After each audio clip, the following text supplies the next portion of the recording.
Welcome to another edition of the Coach and Benway podcast. I'm Coach Red Pill, joined as always by my co-host, Dr. Benway.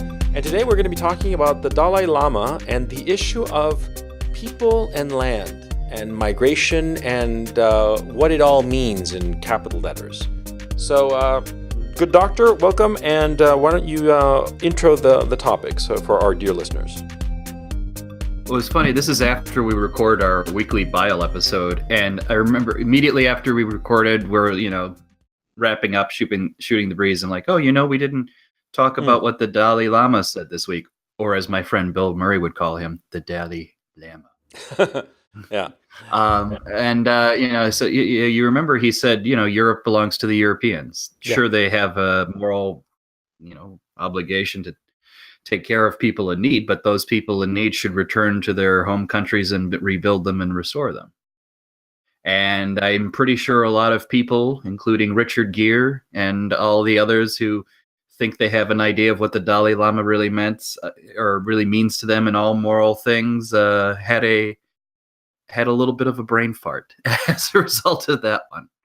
Yeah, no, I mean, people lost their shit. They started calling him a CIA agent. And I'm like, what the fuck are you talking about? I'm actually trying to find the exact tweet of him being called this. I found it kind of crazy that okay, the Dalai Lama, he doesn't have any horse in this particular race, right? And he's seen up close and personal how an invading people can wipe out the native people, because that's more or less what the Chinese have been doing in Tibet. They've been bringing in boatloads of ethnic Chinese in order to supersaturate the country with Chinese and demographically drown out the native Tibetans. And so he knows wherever he's speaking of, and so now he's a CIA agent. I mean, it's like crazy. You know what I mean? Well, that's been an old Chinese talking point for Sure. a long time with regard to that. And let's not underestimate how much fucking around the Chinese are doing on this. I mean, the story of the Foshun Lama as well, right? So with the lamas in their religion, I'm sure everybody knows the story of the old monks have to find the young boy, and this young boy is the Dalai Lama. Mm-hmm. Well, the reality of what happens is there's two men. There's the Dalai and the Foshun Lama.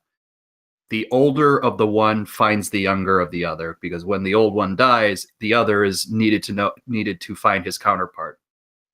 They had found the Foshun Lama counterpart a while ago. The Chinese kidnapped him, and nobody knows what happened to him. The Chinese are like, he's living comfortably, peacefully. They found their own Foshun Lama. Now, if you think about what this means for the religion, it means that their future, their posterity was taken from them, because without the true Foshun Lama to find the next Dalai Lama, there is no leadership for the religion. Mm-hmm. You know what I mean? Yeah. So in a way, why do I bring up that weird little detail? Well, if the whole demographics is destiny story is to be thought real, and that this is kind of what the Dalai Lama is getting at. Yeah, he's lived with his own demographic death. He's lived with the death of his religious line, if this holds through. So I think he has a little bit of a spiritual dog in that fight. Yeah. And that, in that sense, of course. And so basically his statement was that Europe belongs to the Europeans. But here's the thing that we have to sort of step back a little bit. And the notion of, okay, look, You have a territory, a land, whatever it's called. Let's say, for the sake of this conversation, you have Hungary. So it's populated by Hungarians. Now, people move around. They migrate. They go here. They go there. They go for whatever reasons. Either they leave a place because the place has become inhospitable, or they go towards a place because they think that their future is there and there are more possibilities there. This is a natural state of affairs in human beings. It's not particularly new. Now, the creation of nation states has sort of pinned people to a specific land. The question becomes, do we want this to be a permanent state of affairs? What's wrong with a new people showing up at some land, at some territory, and essentially demographically taking it over? Isn't that just the natural state of affairs of human beings, that a more virile population will move into a place and essentially take it over? Isn't that something that you would actually want for the benefit of the human species? I think there's like when you have a discussion on this topic, you have three or four perspectives that are in some sense talking next to each other, but are also talking past each other. So I think, if you were to ask me, just in history, do populations move and, they take, some take over this, that, and the other? Yes, that happens. That happens fairly regularly. But what I think the conversation denatures to is that those people who say, yes, populations move all around, they take it one step too further, which is to say they naturally populations move around and you should do nothing about it. That's a different argument, and there's a different kettle of fish altogether. That's simply saying, hey, when a new population comes into yours, hey, history, suggests you're going to lose, so you shouldn't do anything about it. That's completely asinine of a theory, because I think when it comes to these groups' identities or nation states or what have you, when you say, this land is my land or what have you, what you're really saying is the political will that constitutes all the people around me, and we happen to be on this land. This is going to be a battle of wills. It's going to be a battle of strength, as it were, and determination. And if you are going to survive against, invaders or demographic changes, you should have a right as a political will to determine whether you have the strength to bear it out or not. When people are going around and telling you, no, migrants just happen, you have to deal with it, what they're really telling you is you do nothing, just accept it. And that's not historically what the historical lesson you should take. Mm-hmm. You know what I mean? Yeah. Well, it's that I have to admit I'm of two minds about this whole issue. Because on the one hand, I want to preserve what we've got, okay? And I want the people who are the descendants of the people who created the civilization that we have to be its lawful inheritors and to continue with this inheritance, act as trustees of this civilization that we have, this wonderful civilization that we have, and pass it on to the next generation. On the other hand, I think to myself that civilizations rise and fall. People who were once great decay and are replaced by lesser people, perhaps, barbarians. I mean, think of Rome. Rome was replaced by barbarians. The Germanic barbarians who wrecked everything and ushered in the Middle Ages. But from the Middle Ages, it turned into the Renaissance and then the flowering of Western civilization. So things rise and fall and then rise again. And so we should allow these tides. I think thinking in the long-term view, and just allow the more virile people to take over and not create arbitrary, not interrupt the natural flow of evolution. That's the thing I think about. That I kind of reject the notion that this is to describe these in terms of natural is a bit self-fulfilling. Mm-hmm. What we say in history, like you said, the cycle of civilization, it's a noted pattern, but it's a noted pattern because people have on several instances went down the same path. Right. There's nothing inherent in the situation to say this must and only ever be so, right? The cycle must only ever work this way. No. The notion of the cycle. I mean, because then you start going into, well, then history must have either a teleological pattern or a secular, notable pattern. And then you're getting into the whole same argument that the Marxists always have, which is, hey, we also know what history's doing too, and it's going to follow this exact pattern. Well, guess what? It doesn't. So my attitude is you don't want to, create a self-fulfilling prophecy because in the past, people allowed themselves to become complacent. Now, you can certainly say the likelihood of that happening is high. I think that's completely reasonable. Mm-hmm. But like I said, the reason I hesitate with it, because I know in the here and now, when we talk about history, we're not just being objective about it. We're also, our history in discussion with other people is tactics for dealing with situations in the here and now. That's why we study history, right? Yeah. We want to say something about the here and now. Well, what is the net tactical effect in the here and now when you say, well, populations are replaced and stronger people will come and they're probably different from you, so accept it. Technically, what that's saying is be complacent. Those ads we talked about no. On the bulletin board. Yeah. Don't give birth and all of that stuff. Well, that's kind of how it's used. Yeah, hang on a second. Let me backtrack and modify a little bit my position, because I think that the natural resistance to this replacement population among a particular sector of the native population is an indicator of the virility of that native population. The more complacent, the more foolish, welcome this replacement migration. But the more stalwart, the more forward-thinking people, the more commonsensical people resist it. And to the degree that their resistance overcomes the welcoming open arms, you see the virility and strength of a people. It's the ability to fight against the thief who comes into your house. That proves how strong you really are. If you don't have the strength to fight it or the will, then it's a different thing. And so it's not that I'm saying we should be complacent. It's more like taking an almost pure objective, godlike view of the situation and basically say, if a people have the strength of character that as a collective group, they can resist their invasion and their replacement, good on them. Then they have survived this particular challenge, this particular evolutionary challenge, because this foreign people who tried to invade failed by whatever means they tried to invade, be it by war or be it by migration, right? And the native populations held the line, and therefore they are going to be evolutionarily the successful people. But if they don't have the will or the foresight, then they should, it's not that they should be allowed; they will be replaced. And at this point in time, I think that in our own particular situation, what's going on is we are not sure whether our Western civilization has or does not have the will to survive. And we're very worried about it. And some of us are fighting to make sure that it does have the will to survive, whereas there are other people, leftists, who are like, no, let them all in because they lack the will to survive, because they don't value what they have. They think that what they have has no value. I mean, they even go so far as to say that there is no such thing as white culture, which is laughable, Yeah. Well, it's interesting when we think about this. If you talk about Europe, invariably everybody's going to notice the divide between the West and the East of Europe on this question. Yeah. It's very clear where the blocks are forming of people who are just, migrants, good restaurants. The Oder-Neisse line. The Oder-Neisse line, the wonderful diversity of restaurants as the ultimate value of life. Yeah. So on and so forth. Eastern Europeans, not so interested in that.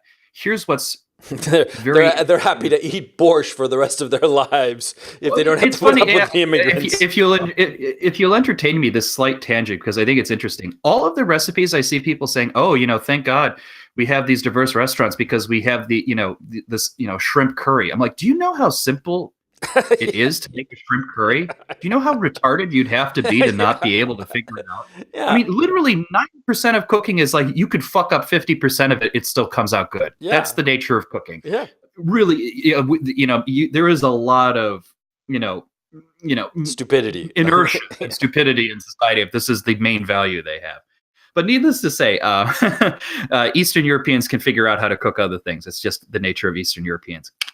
But here's the interesting detail on that. All of the homogeneity within the Eastern European countries that I think people in the West probably look to with affectionate eyes, Mm-hmm. I have to say that's artificial in a certain respect. Not artificial in the sense that, groups don't congregate, but Eastern Europe before World War II was a fucking scattershot match of everything. The borders were completely fucked up. Well, first off, the empires that existed there, the Eastern wing of Prussia, Empire, the Habsburgs, the Romanovs, this was all accumulated through basically a partitioning of Poland in the 18th century. And even when it was all Poland, there was like dozens of ethnic groups in there. And even after World War I, when they said, okay, we're going to allow Poland to be created, there was still high concentration of, ethnic Germans in Poland, a high concentration of Ukrainians, a high concentration of Jews, everything. The nation was a fucking disaster when that happened. Nobody was trusting each other. Things could barely get done. High racial tensions were there. It was only after the war, and Stalin, of all people, the communists, realized, you know what? This is going to get fucked if we leave it this way. They did ethnic sorting. They made sure that all the Poles were in Poland. They made sure all the Hungarians were in Hungary. They moved the fucking Germans out of the East and back into Eastern Germany. They did this to avoid trouble because they knew even the great communist notion of where all the workers of the world unite. They knew the ethnic tensions was going to be their biggest challenge, and they resolved it. Even think of the worst example of like Yugoslavia, where they have like 7 or 8 different ethnicities. Basically, they said the only way they were able to manage it is by a gun that said, you get along with each other or we shoot you. Yeah. That's how they managed that.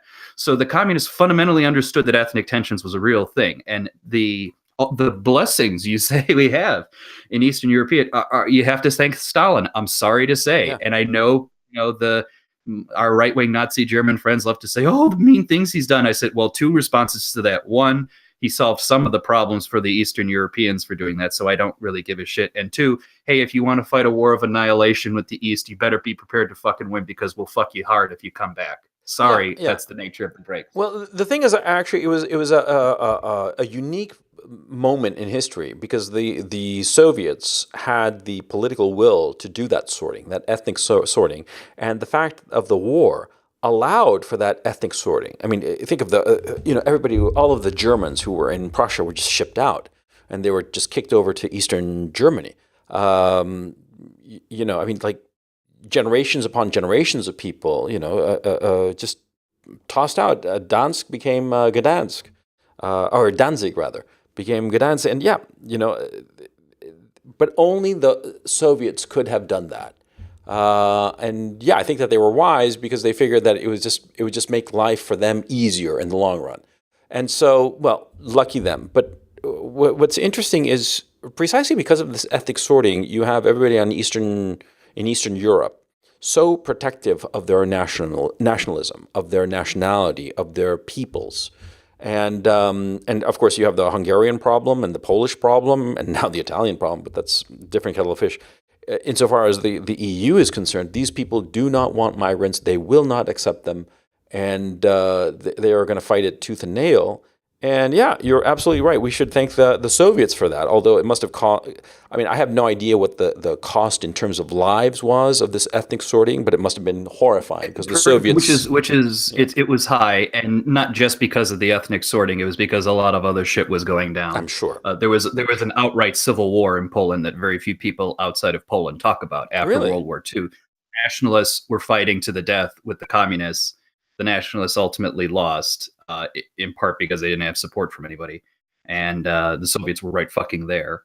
And so not surprising. And the other thing, even though the Soviets did this ethnic sorting, they were not, shall we say, adverse to using ethnic minorities as in power positions of power to threaten native populations. For example, in Poland, a lot of the communist leaders were ultimately Jews, not necessarily because all Jews are communists. They just knew that, hey, we have a number of Jews to pick from the communist leadership, and they have some resentment against Poles. And hey, you know what? If that makes them more aggressive judiciary against the potential problems for us, and that makes them more aggressive in finding them out and hunting them down, so be it. So shit like that will still happen. But nevertheless, the long-term result is you have a population that's, ultimately becomes cohesive and is just inherently say, you know what, it's fine the way it is. We're more than happy to preserve this. When you have, we had said before in Western Europe, after World War II, they have to rebuild. But when you have no adverse challenge for a very long time, and hey, on top of everything else, there's this big country on the other side of the Atlantic who's going to take care of all the really bad bills. Yeah. Fuck. What do you have to worry about? Yeah. Well, my thinking is that, okay, it's clear that everything west of the Oder-Neisse is being flooded by African and Middle Eastern immigrants. And the fools who are in charge there think that it's a great thing. Diversity is our strength, all this bullshit. And I personally think that demographically, the continent has passed the point of no return. I think a combination of the of fomenting women joining the workforce and therefore having less than one child per woman in a lot of cases, in a lot of social classes, especially the upper classes, I think that in the end that's a catastrophe. And they just open the door for this replacement. And it's going to happen because these migrants who are coming in are just, they multiply like rabbits. And I think that Can I have a the problem that really bugs me, is that, this whole replacement, it wasn't a stronger people. It was bureaucrats who made incredibly poor decisions that allowed this migration. And I think that that's the thing that, I guess in a way, I am a social Darwinist, because I have to admit, I don't mind when a population is replaced by another. I mind when it is done by a lesser population because of bad decisions, as opposed to a stronger population simply coming in and killing everybody and raping all the women and just taking it over. That I don't mind. But it's the one that's happening in Europe that drives me nuts. Because I think that most Europeans, if you were to stop and ask them, they've done polls, and most of them hate what's going on, but they feel that they don't have any voice in it, that they just have to sit down and take it. Yeah. So my take on this is, yeah, in the objective world, if a population I don't know gets replaced, yeah, I'm indifferent. When it's my population, I'm somewhat sensitive. Sure. Now, in the very specific sense, Polacks are fine. I'm not worried about it. More broadly, European. Well, I am still European, even if Polish species, European genus. Yeah, I'm worried. I'm worried about that. I certainly don't want to see all of the wonderful bits of Western Europe, such as they remain, replaced. And to your point, it's not as if it's, there's just this very strong super Europeans. It's not like, the Blade Runner, where we're being replaced by the Roy Batty superhumans of the situation. You know what I mean? Where, we've, and it's funny you brought up social Darwinism. It's like, you're being replaced by a population, which in and of itself, it was, if you had where there's not really a social safety net for you, if you have the intelligence, strength, and wherewithal to come in, good for you. You're having, no, we have a lot of Gibbs, big monies. Remember that video of that one guy? And so you're creating a situation where you literally are just pulling in the dregs of the world to come in, and they're not going to work. Despite what the bureaucrats think, they've not come to do that. They've come for the money. That's also, it was funny. One of the Polish MEPs says, one of the reasons we don't have a migrant problem, above and beyond not wanting to take them, they don't want to come to us because we don't give out money. Yeah, exactly right. And what drives me nuts is that I can't believe these people are so fucking obtuse. There has to be, and I think a lot of people agree with me, there has to be some ulterior reason that they're allowing this to happen. Because it does not seem possible that anybody could be that obtuse that and just say, oh yeah, this is a good thing.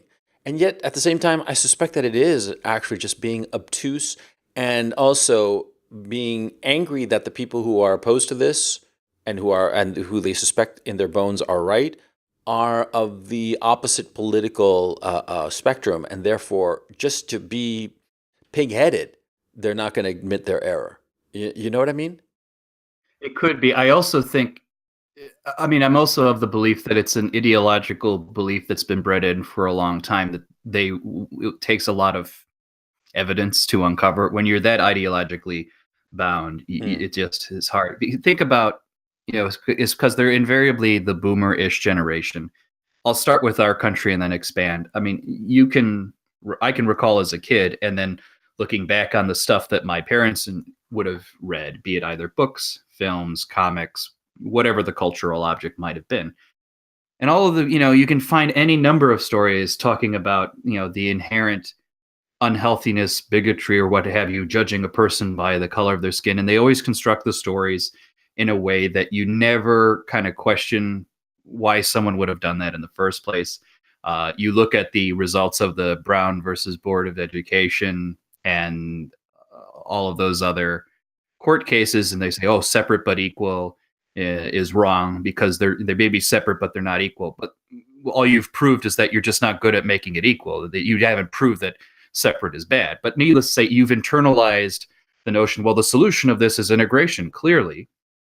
But what is accumulating now is the reality that, well, integration is not equal, and integration is not happiness, is producing resentment. But you've had decades upon decades of being told that this is good. This is just inherently healthy. You can remember all those little stories you're told. it creates a position where, like I said, you're ideologically motivated and you come across as stupid, because it's going to take a lot more than just reasonable amount of facts for you to be dissuaded of all those wonderful little things you read that made you feel good when you were young. Mm. Mm. And I think that's probably, I don't want to say that's the whole story, because I know there's sociopathic people who lead who don't give a shit one way or the other. But I think you can't dismiss it either, because there's enough, it's just so inherently ingrained into a certain generation that it's hard for me to not believe that that's having some play. I'm thinking about what you're saying, because it's just so frustrating. I just, Oh, of course it is. it's just so incredibly frustrating, and so many people are just they're so fucking stupid. They're just so goddamn stupid, and it's. I remember those girls who in Germany who were standing with this brightly colored sign, "Welcome refugees," and these idiot girls thought that it was just going to be all of these, cute little children, little brown babies, right? And the little brown women with their little burqas or whatever, right? And no, it was guys. It was basically army age guys. Okay, that's what came off the trains. That was what came on those columns of people crossing those fields into Germany, the German heartland. And it just drives me nuts because, like I said before, I'm basically a quarter German, Danish, right? And and I've actually lived in Germany, and so I feel, pulled towards it. I feel that that a lot of my cultural baggage comes from Germany. Fuck it, I specialized in Hegel in college. I mean, that's what I studied when I studied philosophy in college, and so for me, it's an important and a valuable thing, and to see it just destroyed like that. And when the whole migrant thing happened in the New Year's in 2015, right, in Cologne, right? I that square, I know that square intimately. Okay, that square right in front of the Cologne church, and the cameras kept shooting at the Cologne church, but right to the left, just off camera, is the train station, and right behind the camera of most of those shots, where you saw all those migrants like throwing fireworks at one another and just being animals, right, is the Hotel Ernst, where basically I took my now wife when we were just going out. We spent a lovely week in Cologne at that hotel. Okay, so I know that area intimately, right, and just beyond the cathedral, the Cologne Cathedral, is the Ludwig Museum of Modern Art, which has a spectacular collection, and you go see it and you think, you double down on the notion that modern art is just a big mistake. But anyway, it was so frustrating. Yes. So to your point of the frustration, I think that again manifests the problem of all those cultural artifacts, because I guarantee you, all those girls who were saying refugees welcome, in their heart of hearts, they thought the people who were coming were basically just going to be like them, although brown and with a little accent. Yeah, that's all. It's effectively the same person. The reality is that it's not so. But I mean, you just look at, like I said, our fucking movies and culture. Everybody thinks every black person is Sidney Poitier. Yeah. That's what I know in every generation think. It's Sidney Poitier and Morgan Freeman. Yeah. All black people are like that. The magical Negro. Yeah. The magical Negro. That's what alternative. Even a movie I really love and I actually think is a manifestation in a certain way of a right-wing point of view, The Grand Budapest Hotel, still has as its central conceit this notion that this refugee from one of the Asiatic countries of Russia, their little bellboy, Zero is the character's called, who ultimately grows up to be F. Murray Abraham, he's exactly like us. He exhibits our culture better than we do. The reality of the situation is that most refugees are not going to even anywhere close to that, and we have a tendency in our culture. And like I said, I think the artifacts prove it, that we think that the exceptions that are constantly depicted in our media, because, good stories are partly based on, you're looking at exceptional people doing exceptional things usually. The exceptions are defined by their exceptionalness. Yeah. They are so rare. But we think that the exceptions will prove the reality. And this is why we fight against things like, generally, the average IQ of a person from this culture is going to be this way. So pretty much expect something like that to come in. They say, no, because they know this one guy who can articulate a sentence. I'm like, yeah, one guy. How about 10,000? Do you know 10,000 of them? You don't? No. Oh, they must be more like what I'm thinking, right? Yeah. And that's the situation we're dealing with. Yeah, these people don't understand statistics. Bottom line. But okay, so it's just going back to the original issue. Okay, we were talking about Eastern Europe and how the Soviets sorted out all the ethnicities into designated ethnic zones, Ethnostates. ethnostates, Yeah. yeah. And so, okay, but here's the issue, and it's more like a philosophical one, right? And I want to get away a little bit from the political issue and move towards the big picture philosophical issue. Because whenever I talk about the European thing, it drives me up the wall. But whenever I take a step back and think of it like long term, like in the thousands of years, okay, I think to myself, this. We don't want ethnostates. We want the people of the world to migrate to and fro. And more to the point, we want the stronger people to flourish, not the weaker people. And I think that perhaps is another thing that trips me up at this historical moment, because we have the weaker people taking over. I remember taking a course on the Mongol Empire, right? It was a great course. It was taught by Pamela Crossley. I mean, she was just a big fucking brain. I mean, she's just, she knew all kinds of Chinese languages, and she was a big time historian, Yale, the whole nine yards, right? And so it was like a privilege taking this course. And on top of that, she was one of the few professors, and this was in the early 90s, right? One of the few professors at Dartmouth who would scare the ever-living shit out of you in terms of like the amount of reading material that you had and all the rest of it. Because the name of the course was fascinating. And I remember the first class, for the intro, basically, like, I don't know, it must have been like 70, 80 people showed up, right? But they took one look at the syllabus. And at the end, there were less than a dozen people in the class because the syllabus was hardcore. You had to read like 3-4 books a week, right?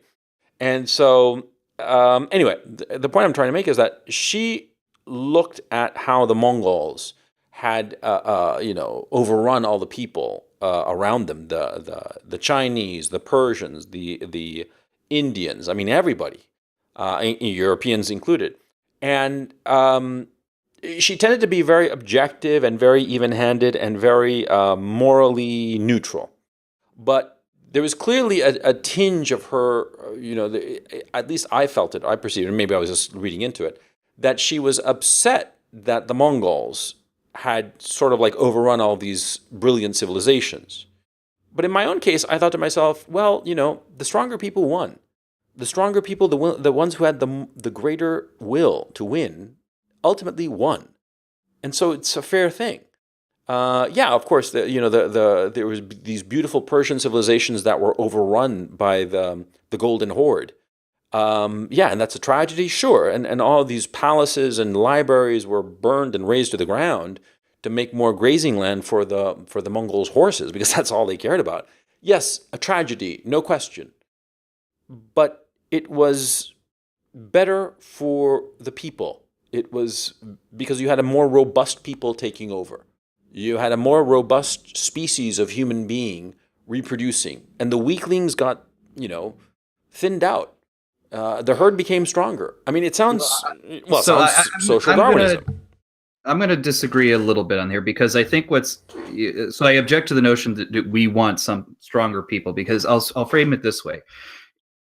When you refer to the human race and that, it's something, and it's not even just a human race, it's the evolution of whatever biologic material we have. Mm-hmm. It's abstracted to the point where I literally, like that professor, really don't have a single moral judgment to make on that.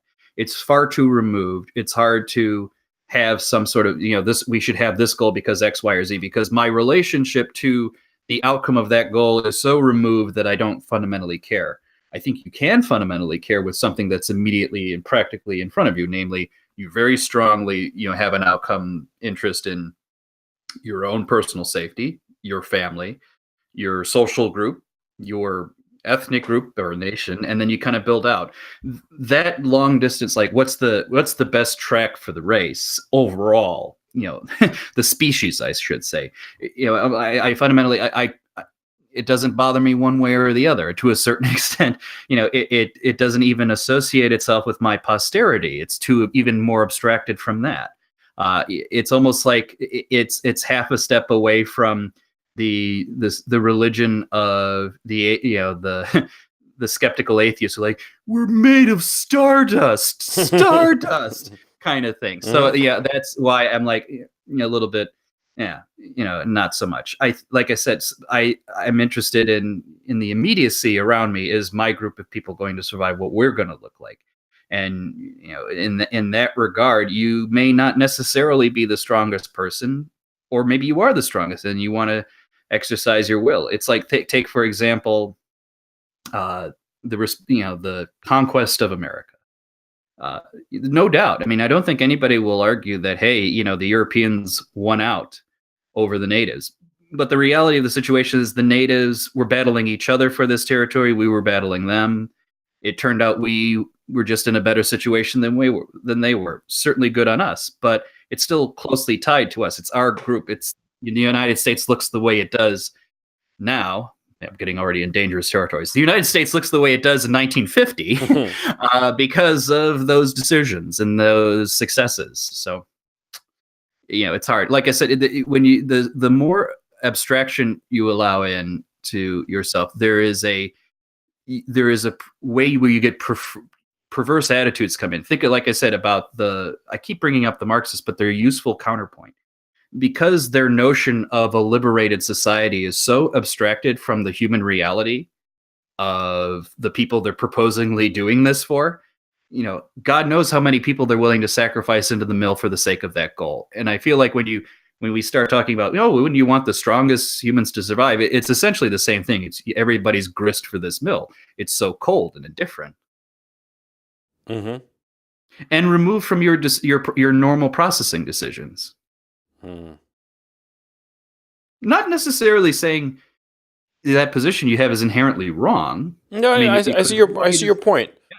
But let me ask you something. Okay, do you think? Okay, like let's take a non-controversial group of people, like say the Portuguese. Okay, we can agree that there are essentially ethnic Portuguese, right? And they live in Portugal, right there on the western edge of the European continent. Right, on the Iberian Peninsula. Should the goal be for them to be there forever? To never be replaced and to never move? To just stay on that lick of land for all of eternity? I think to a certain extent, it's not for me to decide their goals. I think it's for them to decide their goals. You know what I mean? Okay, yeah. So what if they decide that they just want to I don't know. Let me reorganize my thinking. I'll phrase it. Maybe I'll phrase it in a way I think you're getting at. Like me in my own spot. If the Portuguese suddenly decided, we're out, and they let themselves be dissolved into whatever, they moved somewhere, and let's say they're replaced by, more Gibbs kind of thing. Would I have an opinion on that? On some level, no. On another level, I know what comes up through the Iberian Peninsula into my neck of the woods. So yeah, I am kind of, I would have some interest in it. But again, that becomes a selfish interest because I suspect something may happen to my neck of the woods, right? If something goes from that. So yeah, to a certain extent, yeah. I think even a better example would be, in Africa, if one tribe dies out and another raises, or in, the Americas, like, would I care more if the Cheyenne preserve themselves versus the Lakota or this? No fucks given. I'll give you that. Well, I think of like the Bantu people in Africa, right? The Bantu originated right in the armpit of Africa. Think of the metaphor there, right there at the elbow of it, right, on the inner. On the western coast, right where the Niger River flows out into the Atlantic. The Niger River, right? Yeah. I don't have a map in front of me. Anyway, the point is, see, the Bantu originated there, and they originated, I do believe, in like the 15th or 14th century. And they slowly started migrating first east across the continent, just to the south of the Sahara Desert, and then they swung around south until eventually in the 1700s they hit South Africa. And along the way, the Bantus obliterated all the people that they encountered. They just wiped them out. And there were a lot of different kinds of Africans before the Bantus went on this sweep. And the Bantus, African Americans, are descendants of Bantus. They were taken prisoner on the western coast of Africa and shipped to the Americas. That's the typical the typical African American is a typical Bantu, and the Bantu people were they were basically the Mongols of the African continent. They obliterated everybody in their path. Sometimes they were very well led by very prepared and very capable generals. Other times they were just a horde, massing around some people. And they basically raped and pillaged their way through the continent until we have the situation in Rhodesia, currently Zimbabwe, and South Africa, which will probably get a name change once the Africans wipe out the white population. And there you have a more vigorous population, the Bantus, that obliterated everything else and obliterated all the civilizations in existence. Now, is this something that we should take morally with moral equanimity? Or should we say this was bad, the whites were there first, and we should, say something? How do we confront this, the Bantu people who took over Africa and obliterated all of the diversity of Africa, which is goddamn funny if you think about it. I mean, considering the bullshit talk about diversity is our strength, right? The Bantus didn't think that. They thought that, strength is our strength, and obliterating our enemies or anybody we don't like is our strength, and that's what they went ahead and did. But on the serious moral point, how should we morally treat such a passage of events? With just indifference on a moral level, of just that morality doesn't even play into it, and it's just a natural event? Should we condemn the Bantus, if not to specific Bantu people, but just to the notion that this happened? I mean, how are we to take it? Because if the Bantus did that and we were taking it with moral equanimity, then why the fuck should we give a shit that the descendants of the Bantus are now doing more or less the same thing to the European continent? Shouldn't we be indifferent to them? Again, I think I'm going to find myself repeating previous statements. When it isn't involving your own people, my own people, it's like the best way I can kind of find a parallel to it is remember people who get their nuts in a twist over an endangered species that's going to go extinct because we're going to build a parking lot in the swamp, right? Oh my God, we can't allow this beautiful species that I'll never encounter in my life, but I like to look at them, right? There's that attitude, which I think, which is I'm indifferent to in that, but I'm also indifferent to it, in a lot of human instances. However, the biggest challenge is, and this is just the nature of who we are as a people, when it happens to someone who looks like you, who inhabits the same cultural history as you do, it becomes like an affront to you. It's like, think in like when you're in a city, right? If someone gets shot in a neighborhood far away from you, you could give a shit. You're probably like, oh, that's sad, but that's about the end of it. Yeah. If it happens in your neighborhood, you start to worry about your own family, and if it happens to your own family, you lose your shit. This kind of thinking manifests itself on a larger scale as well. Yeah. So for me, I actually do feel empathy for the Afrikaners, not necessarily because I think of the Afrikaners as like a whooping crane that's going to go extinct. I think of it as like, these are my true sense of the word, cousins, neighbors, what have you. Yeah. And it's hard to, go around that because what you're really getting at is a whole self-preservation notion, whether we like it or not.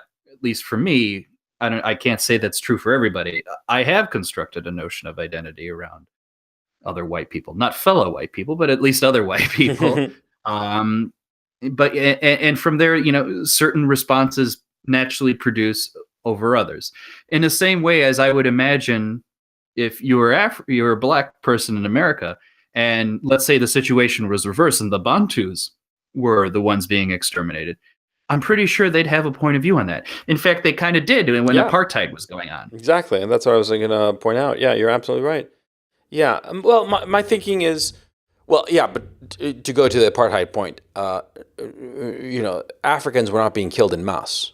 No, they weren't. They were just under control. Yeah. They were under political control, and which is even less to be worried about. And yet people were still, protesting the Oh embassy of yeah, South Africa. We can't allow any shipping to come in yeah, from South Africa into our ports. That happened quite a lot in the yeah, 80s. yeah. Just a whole shit show over that issue. Yeah, yeah. Well, look, I think that okay, what you're saying, if it's more distant from you, then you should be more indifferent to it. Absence makes I the would heart. the only thing I would modify is the word you added, should. I don't think it's a matter of should. I think it's a matter of you Is. won't be. Yeah. Yeah, it is. Yeah. Yeah, but then why are we having a shit fit over Europe if that, yeah, we're genetically somewhat similar to them. But as I've stated, and I know that that's the case with you, I don't have any family members living in Europe, or at least Europe west of the Oder-Neisse line. Well, I do have a couple of random cousins out in England, right? But other than that, nothing. What should I care about them? You see what I'm saying? Um, At that point, it well, gets I to do. how specific your sense of it gets to a notion of how specific you make your identity, right? For me, a lot of what I consider Polish culture, and Poles actually stress this quite a lot, because people love to say, "Oh, Poland is just an Eastern European country." They say, "Well, you do know that Warsaw and a lot of Poland is west of a lot of Austria. Yeah, So is yeah, Austria Eastern or is Polish yeah, Western?" exactly. And a lot of the Polish culture is, the Catholic Church and all of the other things. It's tied. I don't say this to try to make a point that don't call us Eastern European. I'm more of the line that says Poland is as much embedded in Western Europe as it is in Eastern Europe. And so for me, all the best I can say is, what's happening to Western Europe still has some sort of connection to me. I think for other people, they can get even more specific and feel a bit indifferent to it. Say, for example, a Russian, uh, which I think is still part of Europe, but a lot more separated than others. They could probably give a fuck what happens in England. Oh yeah, yeah. Outside of, they probably have family living there, but they probably don't give a fuck. I'm pretty Well, sure. yeah, because there is the notion that Eastern Europe, it's not just the political history. It's not just that Eastern Europe was overrun by the Soviets.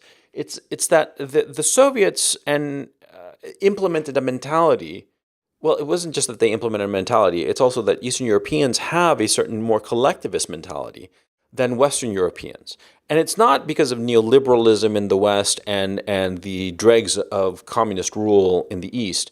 I've been looking into this, and it's just a more natural way of being, probably because of the harshness of the conditions here. For anybody who doesn't know, the winters here in Eastern Europe, where I live currently, are just horrendous. I mean, really catastrophic. And so there is a much more collectivist mentality. Uh, there's more collectivism, and there's also, because of this collectivism, frankly, there is a greater disregard for the individual lives. Somebody dies, oh, what a tragedy, but it's just like, they don't even say that. They sort of like almost indifferent to it, because they recognize that sometimes things happen and they require a cost in human lives. Whereas in the West, people have a shit fit over every individual.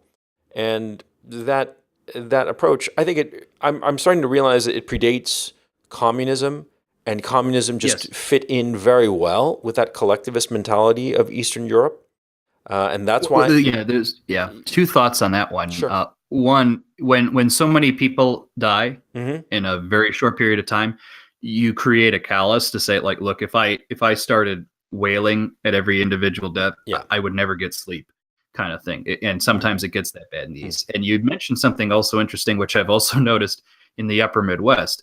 Ironically, Upper Midwest is where you get more potential for populism and union-like thinking, and not necessarily left-wing, but certainly collective attitudes, is because of those winters. The harshness of those winters. It's like you can't survive it and dig out as an individual, Yeah. right? You need people operate as part of a team kind of situation. So I do think, the climate and the environment absolutely must play a part in all of this. I think that's right. Yeah. Yeah. Here's an interesting little anecdote. My grandfather-in-law, who passed away a couple of years ago, but he was a very interesting man. He was an engineer, very clever individual.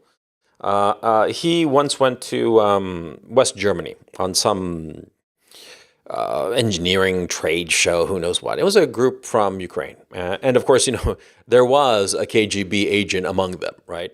And remember, Ukraine at that time was part of the Soviet Union. Okay, it was firmly in the grips of the Soviet. I mean, just part of it. And he went there, and they're staying at this hotel. And first day that they're there, they all the people in this delegation, they'd all brought their own food because that's a little bit of their mentality, right? And they'd had their own food in their luggage, this, that, the other, dried herring, and the typical Eastern European or Ukrainian foodstuffs, right? And they all put it all on the table and they all shared it, right?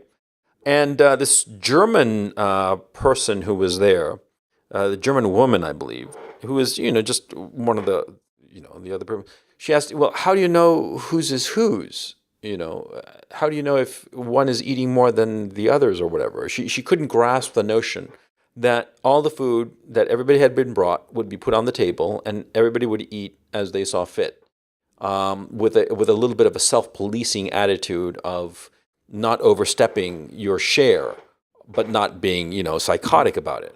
Whereas the Germans saw it as like, what's mine is mine and yours is yours, and never the twain shall meet.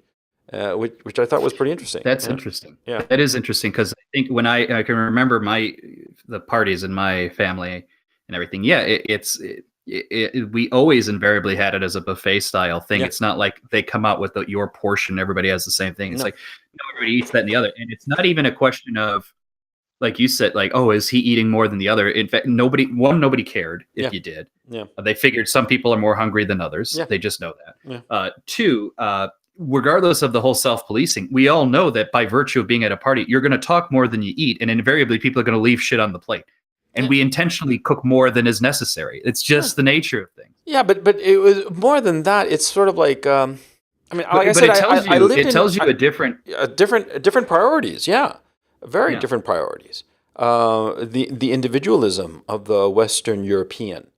And that's the interesting thing, because we have the motto in the United States of e pluribus unum, out of many, one.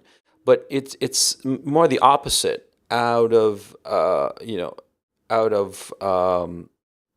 many, nothing.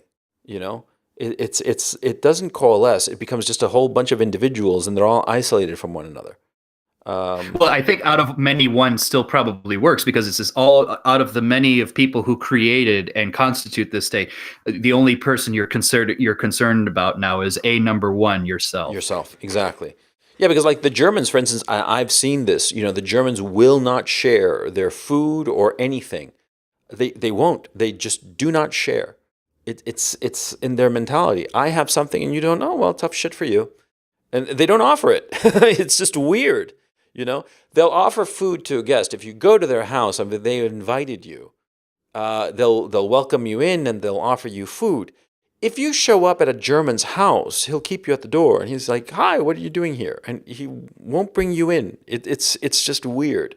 It's weird also from my Latin American perspective, because in Latin America, you show up at somebody's house and, come on in, they could be in a bathrobe and the whole house is a mess and they'll be like, and you'll get the best chair. They say, do you want something to drink? Do this. Your whole point is this person has to be made the most comfortable person in the room. Yeah, exactly. And that's the way it is. And I think it's really, I think that the individuality of the Western civilization, which produced so much astonishing work and creativity in just about every aspect of a civilization that you can look at the same time created the seeds of its own destruction. Its inability to coalesce. It's the individuality made it so that it's easy to be taken over by a more coherent, cohesive foreign force. You know what I mean? Do you think that's inherent to the Western groups of people, or do you think it's a more recent species of ideology? Because I think that's a good question. You could do one of two minds, right? You could say, look, this is just inherent in these populations, and it's been made about Europeans in general, that there's an individual mindedness to them. You see it in the way their military tactics manifested themselves in the earlier days. You see it in the law and the politics. It could just be even in the way their tribes were formed. We didn't have these big nations until much later. Yeah. you could argue that, I or you could say, hey, look, the reality of the situation is we're talking about Enlightenment thinking, yeah. and all of these are kind of the specifics of all this is a result of this shit just getting stuck in our brains for way too long. I could see either way. I don't honestly have a strong answer I one do. way or the I have a strong reply to this notion, if it's whether it's a recent thing or what. I think it's an American invention that has been exported to the rest of the West. Because, you see, in the United States, okay, let's step back. Before the conquest of the Americas, right? What was life like? Well, you had families. You had extended families. Everybody was in one big boat, and families clashed. I mean, like look at medieval Italy. You hear all kinds of stories of various families clashing with one another's, and what's that horse race in Padua? Is it in Italy where there are like a dozen horses and each one is backed by a different family of the town, and all the horses are I doped to the remember gill. also, in Florence, the Florence. Medici's versus the Pazzi Yeah, family. exactly. Okay. Yeah, so there's a notion of clans, of families, of extended families and cousins and grandparents and great aunts and great uncles and all the rest of it, right? That clannish behavior. And so people moved to the Americas. And initially, there was sort of like a continuation of that family structure along the original 13 colonies. But then, all this land became available. And there was a push to conquer and populate this land. And it was a political necessity. And the government implemented certain incentives, fomented people to leave their extended family, to go out and conquer this land. And, go west, young men, and grow up with the country, and all these phrases that were to encourage people to conquer this empty continent or perceived empty continent, right? And so they did so. They left the 13 colonies and they went first all the way to California, and then slowly they filled up the middle of the country, right? But what happens with those trips? See, because of the technology and the times, those people when they left, they'd never return. People who had left Ireland, they'd have these going away parties, and the parties weren't happy. They were basically wakes because people knew that they would never see one another again. The people would get on the boat and go to the Americas and never see their parents and grandparents and cousins and uncles and nephews and nieces. None of those people, they'd never see them for as long as they lived because it would just be too expensive and difficult to go back, even for a visit. There was no conception as like today there is. But anyway, so these people, they go out to the Americas. From the 13 colonies, they go out and conquer and populate the rest of the country. And those familial clannish bonds are broken. And that becomes the norm. And people, they don't think that it is the norm. They don't realize that it has become the norm. They just think that this is the way things are. And see, this country, the Americas, becomes the dominant country, militarily, politically, and therefore its social customs start to permeate the rest of the society of the sphere that it controls, specifically Western Europe. The Western Europeans start to do more or less the same thing. In some countries, it's quite easy to do this because, like for instance, in England, they send their children away to boarding school. And this became a big fashion, right, in the 19th century, of sending their children away from their families, shattering the bond between children and their parents because they don't see them. They're away at boarding school. And this became the cultural norm. And that's the slow shattering of the extended family. And so when you don't have an extended family, there is no continuity between the older generations and the younger generations. Okay. Now I have to admit that in my case right now, I'm very concerned about that because my small children don't have that continuity because they don't have any grandparents around. Okay, and because of that, it concerns me that they're going to be isolated and feel sort of like untethered.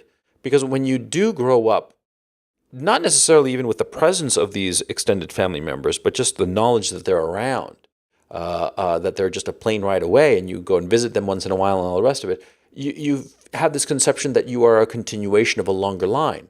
But if you grow up, as people do in the Americas, and now especially after the Second World War in Europe, you grow up disconnected with your parents, disconnected with your aunts and uncles and cousins and nieces and nephews, then you feel untethered, unmoored, you feel lonely. and you feel like an untethered balloon. You see what I mean? And I think that it is catastrophic. It is catastrophic for people in the long run. And you look at the invading people, and they have strong ties to their extended families. And I think that that's the problem. Yeah. I suspect that's part of it. I don't know that it's the whole part. I think what's likely has happened is that situations like that on the ground mirrored up in either accidental or intentional resonance with ideological thinking. Because remember, it's also within this time related to the founding of the United States that our notions of civil society and law are operated and structured along the lines of the individual, right? Mm-hmm. So I don't think that the one necessitated the other. Mm-hmm. I think they just were very complementary to each other. And when things are complementary in resonance, boom, we're going really fast. Yeah, I agree. So I suspect as per usual, there's a collection of things, but I think what you described is, at least in our context, very likely a big contributor. Yeah. Yeah. Because we keep on talking about the nuclear family, and I'm not disputing it. But the extended family is so important, especially, the psychological safety valve of having members of your extended family with whom you can talk about things, even intimate things that are related to your own nuclear family. Because your extended family cares about your well-being, cares about your success, wants your success. Yes, of course, there are normal jockeying for position within an extended family, and there's the normal envy or resentment for this, that, the other. That's perfectly natural. It's human nature. But all in all, members of an extended family will want the best for you. Your grandparents and great uncles and what have you will have insights into your given situation because they will have lived those given situations. So it won't be weird for them. It won't be like novel. Let me phrase that. It won't be novel for them because they themselves were your age 20, 30, 40 years ago. And therefore they can say, oh yeah, that happened to me too, something similar. And this is what I did, or this is what I should not have done. Precisely. And that experience is so valuable. And we in the West, because of the worship of individuality, we neglect that. We neglect it completely. That built-in experience, that capital of experience that is intangible, but not because of it, not valuable. Well, yeah. Remember when I told you in the family, looking back, it wasn't for me. It wasn't even just our immediate family, because our immediate family, my parents' parents, they had that same thing. They were removed from their familial context. One, because most of the family was killed off. The other, because they just left them behind. Mm-hmm. But that's why we actually came up with a resolution to it. Remember, I said there was a clan of 5 or 6 or 7 families that knew each other. Right. They recreated the extended family. Right. That became the extended family. They were all very tightly interlined. They wouldn't have Christmas without each other. They wouldn't have all these parties without each other. You've effectively, forced it. Same ethnic group of people too. Just keep that in mind. It was easier to do it that way than to say, I'm going to take, my buddy Jamal and my buddy, Omar and, Kahir's family. Yeah, that don't work. That don't fly. But when it's like Janansky, Yurevich, Novak, all that, yeah, that works. Yeah. I think that this individuality, this individualism rather, has been so beneficial to the West. And it's to say that it hasn't been beneficial is stupid. But we've reached its limit. We've reached its limit in terms of we are starting to see the damage that it can inflict on a society. Because ultimately it leads to selfish behavior and self-destructive behavior. And it leaves people adrift, that they don't know where to go. They don't know what to do. They're just drifting along, existing, without any kind of purpose, without heads or tails as to where they should take their destinies. Because they are not inserted into any kind of familial matrix. And I think it's so important because when you have a firm sense of who you are within an extended family, you understand what is expected of you, you understand where you should go, and when you're unsure, you can rely on a path because it's a path that has worked before for your predecessors. And remember, Look, remember because when I said, you know what I think. Sorry, but you know what I think all the time is that every single woman is afraid and leery of having children because it is a scary process. Okay, and so if you don't have other women supporting young women and egging them on and saying, have children, you'll be fine, don't worry about it. If you don't have those women, then they're not going to have women. They're not going to have children, rather, excuse me. They're not going to be confident, because no matter how good the guy that they're with and they're married and he's a great provider and all the rest of it, it's still a scary process for every woman to have a kid. And women tend to be ruled by their emotions. And if there is the availability of abortion or any other way to get rid of a child, they'll take it, because they'll lose their nerve at some point.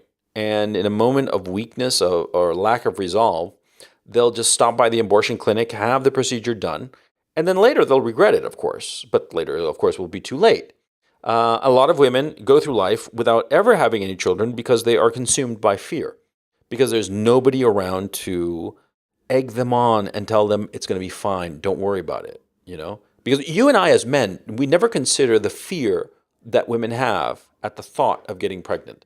It's not an issue because for them, it's all-encompassing. It's their body, it's their profession, it's everything. For a guy, it's more or less of an inconvenience because they have to spend more time with the girlfriend and spot money for the doctor and what have you. But for a woman, it really is a life changer, and that creates enormous fear. And yeah, that's basically, yeah. Sorry. So I wouldn't discount it even for men to be nervous about that. That any kind of super big decision like that, you're going to make that decision to support group telling you, look, it's going to work fine because of X, Y, and Z. Someone you trust, it's going to work out. That helps. But I think here's the situation, and it's related to what I said earlier. Remember when I said that when it comes to identity, certain ethnic groups versus others, what happens to them? It's like, well, when it's people close to me, I feel something. When it's something removed, another group, it's abstracted, and it's like an academic exercise. Yeah.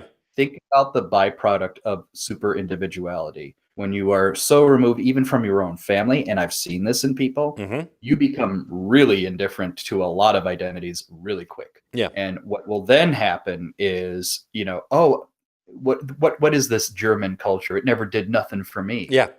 Because your parents fucking dropped you off in a little, dumpster when you were 5. Basically, of course, it doesn't do any fucking thing for you. And because we reinforce it a lot in the West, so you got way too many people who don't give a shit about one thing or the other. All they care about is whatever the latest movie is that they watched, or TV show or whatever. That's I think what's happened in Western Europe. It has so abstracted itself from its own identity that it just doesn't feel a goddamn thing when it is collapsing. Yeah. In and of itself. I completely agree, and I'm deeply troubled by it. I'm deeply troubled by it because I think that it's a source of so much progress, and yet it's clear to me now that it is the source of the destruction of Western civilization. Because a civilization that is not having babies is not a civilization that will long survive. You need babies, like it or not, and they're not happening. I mean, this is the mentality I have now. I'm starting to tell family that's in Poland or elsewhere, anybody in Eastern Europe, or even Americans visiting. I almost am of the mindset where I now say, go to all their libraries, get all of the books and all of the documentation of this culture that you can, preserve it in Eastern Europe or anywhere which is going to survive the fucking gates of hell that's about to be opened, if not has already been opened, because that could conceivably be all that's left to preserve the identity of this crowd. It's why I've joked with you that I said, thank God John Updike wrote all those supposedly quotidian details about, New England, white America, because guess what? His books, it's all that's going to be fucking left of it. Yeah, I agree. I agree. And also there's this habit in the United States of just destroying everything and rebuilding, just flattening every building, every structure. Nothing remains. Even the supposedly old buildings like the White House, to give a random example. They've just hollowed it out and redone it countless times. I'm not just talking about the 1948 renovations, right? I'm talking that, they just blast it out and just redo it, and everything is new and shiny, and it's What was that joke I heard from some European comedian when he went to America? He says they would go around and he thought it was quaint because they would say, "This building is preserved to look as it was over 50 years ago." Yeah. Yeah. And the European's like, "Oh, that's nice." Yeah, That's yeah. nice. And like the guy grew up in a house that actually is exactly as it was 500 years ago. Yeah, exactly.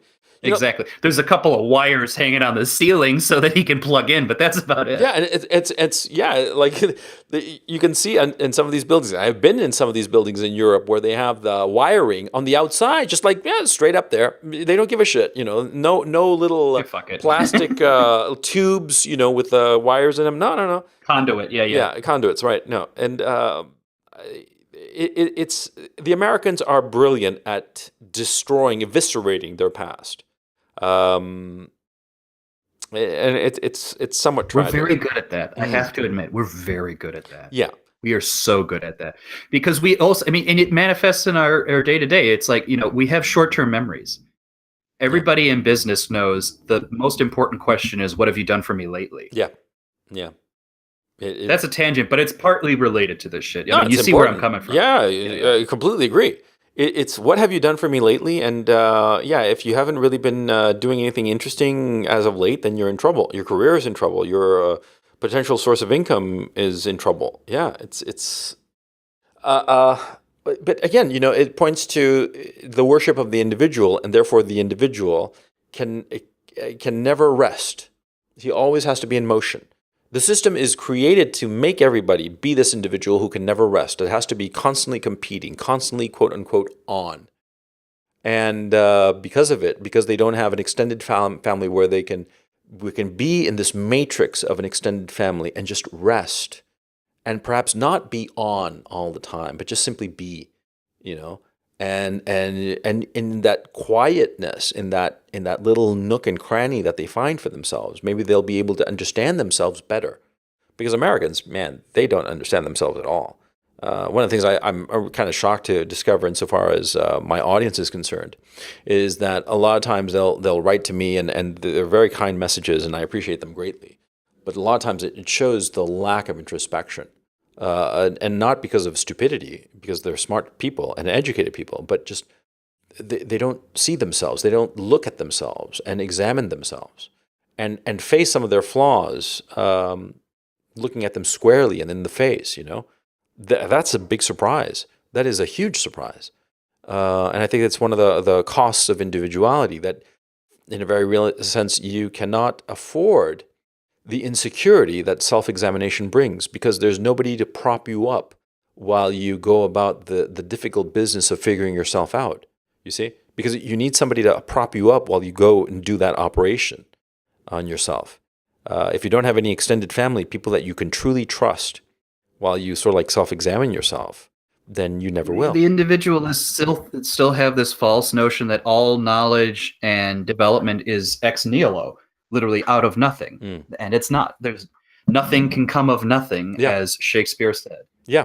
It all comes from something, someone, some previous guy, I always think of the Antikytherian mechanism. The Antikytherian mechanism was something found, I think, in the 70s. I could be wrong, but it was basically a hunk of brass that they pulled out of the ocean, right, in the Mediterranean, in Greece or someplace like that. And the it was just this geared block of like brass, and they couldn't figure it out, but they knew that it was some sort of mechanism. And it was only with more advanced technologies that they were able to examine the insides of this block, and they discovered this whole mechanism of geared. It was a geared mechanism that could predict where all the stars were going to be, all the planets were going to be in relation to the sun and the moon.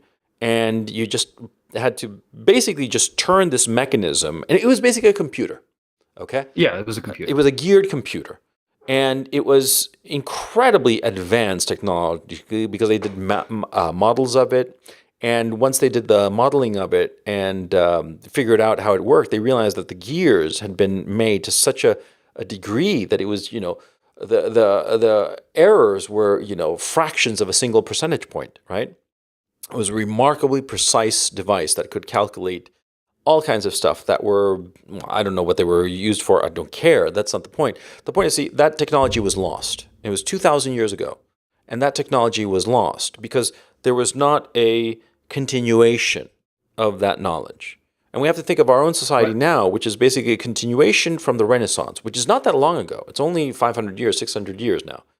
And it's from And it was there. only because of the Renaissance that we even have, and its intention, and they acknowledge it. It's a fragmentary history of ancient Greece, that foundational culture. Hmm. We know that there are plays and there are writings of the philosophers that we don't have, but we know they existed. Yep. Probably, for all we know, the most important stuff is gone. Yeah. Yeah. It would seem reasonable to expect that some of the most important works disappeared. Though not, I tend to think that the ones that were preserved were likely the more important ones.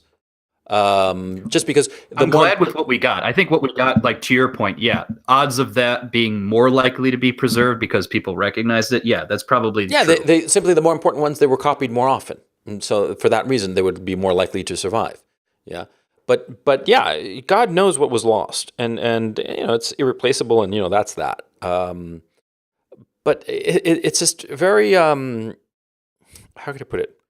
The individuality, the individualism rather, of our current society is, to tell you the truth, until this conversation, I hadn't really thought about the extended family as much. I mean, it's really here that we're discussing it that I sort of like articulated my own thoughts on the extended family and how important it is and how necessary it is for, the development of a man, But I'd never really thought of it, at least not systematically as we're doing in this conversation. You see what I'm saying? Yeah. Well, that's the nature of why you have conversations like this. Everybody wonders, oh, why do we talk so much? Well, oftentimes, and related to, I think what I said in another podcast, we are not, most of our time is spent on intermediate thought creation or intermediate work product. Yeah. And that's why we talk through these things, because eventually we get smarter on it and then eventually we get better. Guess what? Guess who you are more likely to talk to on these topics in a way that you feel you're in good faith, that you're willing to speak to, that you're willing to engage with, that they're not just going to try to score little fucking political points against you. Yeah. Guess what? It's either some sort of shared identity, some sort of shared family, extended family, call it what you will. Yeah. I know that someone who has more of those shared experiences with me is going to produce in a comfortable way those thoughts more so than someone who's just going to go and say, what's wrong with you, everything. Yeah, exactly. Yeah. Yeah, because, the funny thing is, I was thinking about our conversation the other day about the movie Network, which is actually, dear listeners, it's going to be the podcast that comes after this episode that you're listening to now. Anyway, in that conversation, you and I really got upset with each other because, basically we both thought, the other's a fucking idiot, right? But the thing is, see, we could only have that conception that the other is a fucking idiot because we have so much common cultural and intellectual baggage. Okay, the education that we got, the kinds of movies that we watched, the whole thing. I mean, we watched movies. We're not talking about no plays, for instance, right? Or Chinese theater. We're talking about Hollywood movies, and we understand what a Hollywood movie means, as opposed to, say, a Jackie Chan movie or a Chinese movie, right? I mean, or a Russian movie or what have you. And so that common cultural background is so essential to that conversation that you and I mean, not merely essential. It could not happen. It is the necessary and sufficient condition for the conversation to happen. Without it, it just doesn't happen. And therefore, the exploration as to why we have divergent opinions can help us both understand ourselves and the other. And we can see where the other's blind, and we can see where we ourselves are blind, right? I don't know where I'm going with this point, but yeah, I guess I'm basically agreeing with what you're saying in a much more long-winded way, in a much more What we're Coach ultimately Kino saying, way. Yeah. what we're ultimately saying, fam, is that if you wonder why you should be concerned with some sort of group identity, ethnic identity, migration of one people to the other, think of it this way: who the hell else are you going to talk to? Yeah, yeah, yeah. And I do think that Aristotle, I forget if it was Aristotle or Socrates, who was convinced that the only way to really understand things was to talk it over. Yeah. Yeah.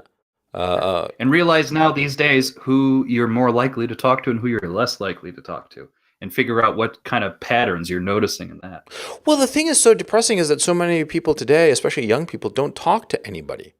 They just consume media as opposed to talking about what that media means to them and regurgitating it and having their opinion clash with somebody else's opinion who has the more or less similar cultural baggage, more or less similar cultural intake.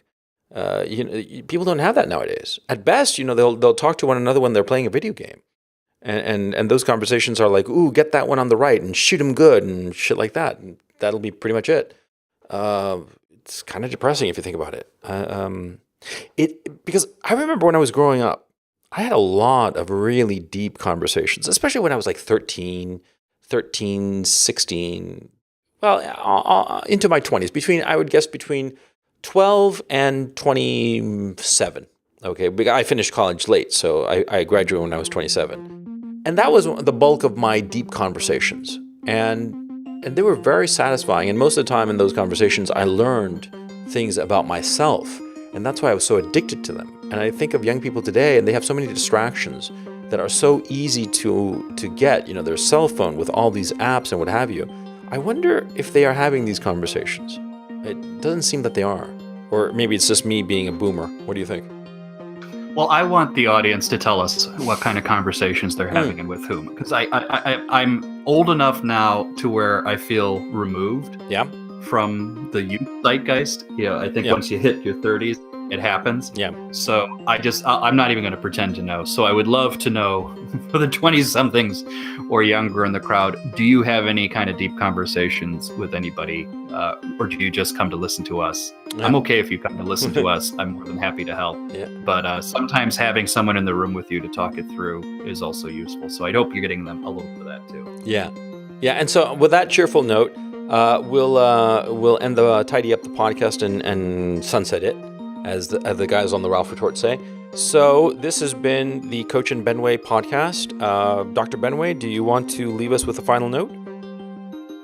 Well, I don't know. Talk to your cousins. Yeah. Talk to your cousins, that's all. Yeah, talk to a friend. Shut off the phone and talk to a friend. That's the note I'd leave you with. And so on that cheerful note, we will call it a podcast. Thank you so much for listening to us, and we will catch you soon. Later.